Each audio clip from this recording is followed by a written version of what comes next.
தித்தித்திடுமா இல்லை தீ என்ற சொல் சுட்டு விடுமா அடவும் பேரை இங்கு நான் சொல்வதால் பூ பூக்குதே ஆச்சரியமா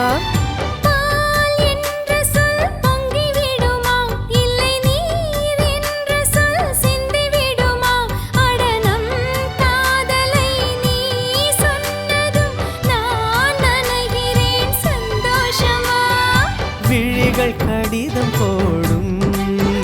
அதை இதயம் படித்து ரசிக்கும் இது மௌன ராகமா மயக்க வேதமா காதல் கேள்வி கேட்கும் அடியனா